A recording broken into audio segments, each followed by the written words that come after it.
Comment diable un mec peut-il se réjouir de se faire réveiller à 6h30 du matin par un réveil, bondir de son lit, s'habiller, ingurgiter un petit déjeuner, chier, pisser, se brosser les dents et les cheveux, se bagarrer en bagnole pour arriver dans un endroit où il fait essentiellement du fric pour quelqu'un d'autre et où on lui demande de dire merci pour la chance qu'il a.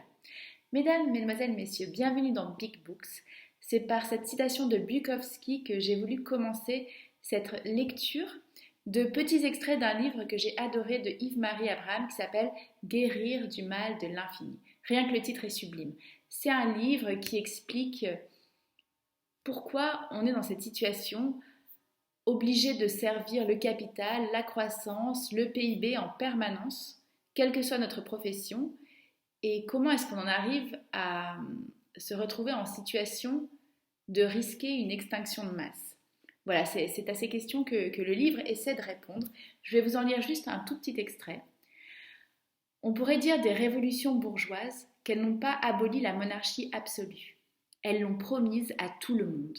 Et les sociétés auxquelles elles ont donné naissance n'ont pu perdurer jusqu'à aujourd'hui que parce que cette promesse a été tenue dans une certaine mesure avec l'émergence de ladite classe moyenne.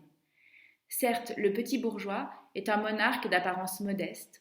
Dans le meilleur des cas, son royaume est constitué d'une maison de banlieue, entourée d'une pelouse bien tondue. Sa cour n'est pas non plus très imposante. Elle est formée le plus souvent d'une épouse et de 2 enfants, ainsi que de 1 ou 2 animaux familiers. Ses serviteurs sont en revanche bien plus nombreux, mais d'un genre nouveau, sans livret ni tablier.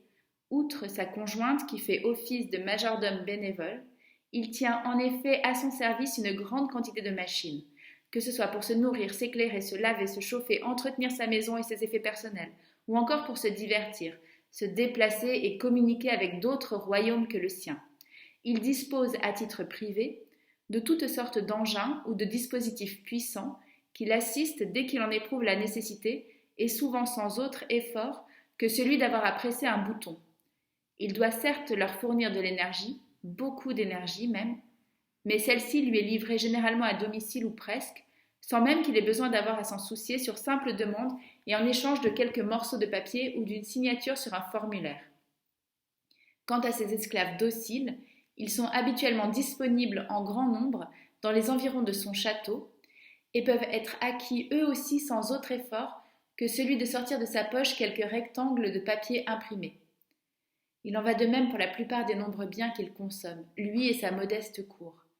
Il les trouve aisément aux alentours de chez lui dans des lieux disposés spécialement à son intention et peuplés d'autres serviteurs humains et non humains, d'où il peut les emporter là encore en échange de quelques pièces métalliques ou des morceaux de papier déjà évoqués. La quantité et la diversité de ces biens auxquels il a ainsi facilement accès sont considérables, ce qui lui permet de satisfaire aisément la plupart de ses besoins, y compris les plus futiles d'entre eux. Pour protéger le territoire et les richesses sur lesquelles il règne en maître absolu, nul besoin en outre d'une armée. Une fragile palissade ou une haie de cyprès sont les seuls remparts qui parfois saignent sa demeure. Si d'aventure sa sécurité est menacée, il peut faire appel à des agents de police en échange d'une petite contribution à leur entretien. Mais un tel recours est rarement nécessaire, puisque ses voisins disposent de royaumes en tout point semblables aux siens et ne manifestent généralement pas d'intention belliqueuse. Leurs pires tentatives d'envahissement prennent la forme de bordures mal taillées ou de bruits de tondeuse émis à des heures inopportunes. Ce mode de vie, offert à des millions de personnes, est l'indéniable réussite des sociétés bourgeoises, et ce qui explique une bonne part de l'enthousiasme du salarié ordinaire dont s'étonnait Bukowski. À regarder vivre cette petite bourgeoisie, ces mots d'Adam Smith à propos des conditions d'existence du simple journalier dans les sociétés occidentales à la fin du XVIIIe siècle apparaissent plus que jamais prophétiques. Il est bien vrai que son mobilier paraîtra extrêmement simple et commun si on le compare avec le luxe extravagant d'un grand seigneur. Cependant, entre le mobilier d'un prince d'Europe et celui d'un paysan laborieux et rangé, il n'y a peut-être pas autant de différence qu'entre les meubles de ce dernier et ceux de tels rois d'Afrique qui règnent sur 10 000 sauvages nus et qui disposent en maître absolu de leur liberté et de leur vie. En particulier dans sa version américaine, le petit bourgeois représente la preuve vivante que nos sociétés de croissance récompensent effectivement les plus méritants, c'est-à-dire les surtravailleurs les plus diligents. Ainsi que le réaffirmait encore récemment le très exemplaire Barack Obama, si vous êtes prêt à travailler fort, peu importe qui vous êtes ou d'où vous venez, peu importe que vous soyez noir ou blanc, hispanique ou asiatique ou autochtone, jeune ou vieux, riche ou pauvre, valide ou invalide, gay ou hétéro, vous pouvez réussir ici aux États-Unis. Le chapitre suivant s'appelle « Mais pour quelle liberté ?» Je vais vous en lire un dernier petit extrait. Cela dit, la vie du petit bourgeois n'est pas aussi paisible qu'un premier aperçu peut en donner l'impression. Bien qu'il ne le vive pas ainsi, il n'en reste pas moins un exploité. Tous les matins ou presque, le seigneur, accompagné d'une partie de sa cour, doit quitter son royaume. Lui et son épouse partent ainsi en quête de ces morceaux de papier, en échange desquels ils obtiennent toutes les choses merveilleuses qui font le sel de leur vie quotidienne. Et pour ce faire, il leur faut pénétrer dans des lieux où leurs titres de noblesse sont en quelque sorte suspendus. De maîtres qu'ils étaient la nuit et les fins de semaine, ils deviennent serviteurs le jour, à l'image de ces princes et princesses de contes de fées qu'un maléfice condamne à être transformé en animal lorsque le soleil apparaît. En ces lieux que l'on appelle généralement des entreprises, ils doivent en effet travailler, c'est-à-dire mener diverses activités pour le compte d'un tiers en échange d'un salaire, selon des formes et des horaires fixés par celui qui vous paie, en vue de fins que l'on n'a pas choisies soi-même, ainsi que le résume André Gortz. Les plus privilégiés ont choisi le type d'activité qu'ils y mènent, mais ce n'est pas le cas de tous, loin de là. Peu importe d'ailleurs.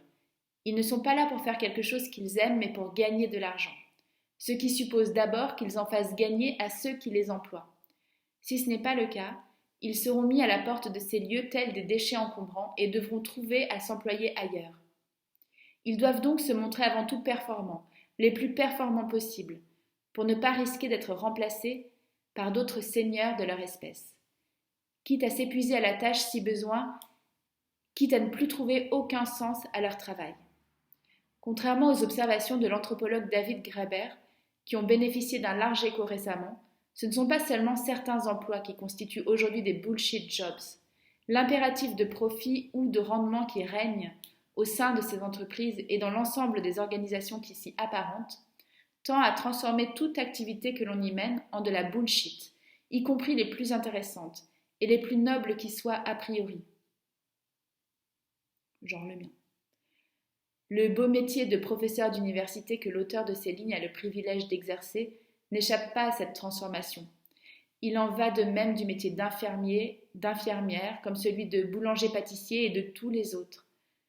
En dépit des efforts souvent surhumains qu'accomplissent celles et ceux qui les exercent pour en préserver la signification originelle, ainsi que l'avait déjà souligné Marx, dans le mode de production capitaliste, le travail ne se transforme en argent qu'au prix de sa continuelle dégradation, en devenant donc de la merde, notamment sous l'effet d'une spécialisation des tâches toujours plus poussée, mais plus fondamentalement parce que sa principale raison d'être est justement l'accumulation d'argent, et que dès lors le seul critère d'appréciation de ce travail tend à devenir sa profitabilité ou son efficience.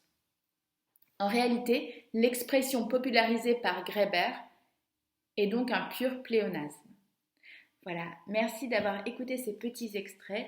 Je vous invite à écouter une plus longue partie du livre sur le podcast BitBooks ou alors à lire le livre dans son intégralité. Voilà, merci beaucoup et à bientôt.